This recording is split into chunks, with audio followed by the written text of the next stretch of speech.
students might not be struck by this quite as much as I am, but I can't tell you how breathtaking it is to look out at a group of people with no plastic barriers between us. I had never appreciated how significant a simple face-to-face connection could be until this year. Not even close relationships or deep conversations, just the simple glances in the hallways, the half smiles to acquaintances and funny faces to friends. For those of you who haven't been in the building, or for those who have, but understandably blocked it out of your memories, I'll describe it for you. The first day of in-person school since March 12th, 2020. Only half the class is in the building. A luxurious 5 minutes, as opposed to the typical 3, is afforded to students between their period 0 and period 1 classes. Students stroll into their homerooms to find what looks like a trifold poster board with the center of each panel cut out, sitting on their desks. They peel off a parchment paper-like lining to discover thin plastic shields set in front of them. For the first few days, it's like looking at your teacher through a window. A week later, the window is a little foggy. A month in, mysterious scratches have appeared on the plastic, and students are placing bets on how long the shields will last. But you can still see your teachers, and they can still see you. These shields endure the worst. They're used as umbrellas in thunderstorms, shelters in gusting winds, and who knows what in midwinter blizzards.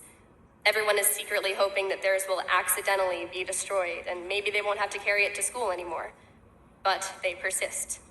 The shields become more like barriers, and still, the windows become foggier.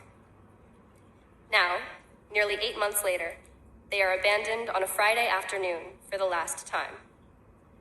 I was under the impression that through the year, despite everything, I had retained my friends, my relationships, my social skills as they were. Boy, was I wrong. I walked to school that next Monday feeling tangibly lighter. My friend and I were no longer bumping our plastic guards into each other on our walk to school. No more awkward maneuvering in the hallways, or at least no more than in years past. In my first period class, I turned to my friend and was able to have a short conversation about our weekend without contorting to hear her around a thin plastic wall. In my 7th period class, I was able to share a look with my friend sitting next to me when my teacher said something funny. In my 9th period class, my teacher seemed closer, friendlier. These were the connections that I had missed out on, that I had taken for granted. What I've come to realize is that these connections are what make our small community so special. It's easy at a larger school to get lost in the crowd, to maybe only recognize a few faces, to be able to hold a conversation with a teacher or two. But when those shields came down on May 14th, I saw Pelham again so much more clearly. What had more closely resembled lecture periods became personal classes taught by teachers who had done their very best to know each and every one of us, who had endured 8 months of half faces and foggy windows and poor Wi-Fi, and still somehow ensured that we were all cared for and as successful as we could be. What I thought were polite smiles and small talk became genuine discussion between friends who were essentially reuniting after over a year of less than normal school.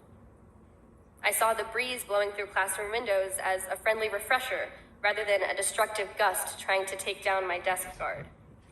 The lights in the classrooms became helpful tools rather than glare-inducing impediments. My teachers were people. My classmates were friends. Shields are down and Pelham is on its way back.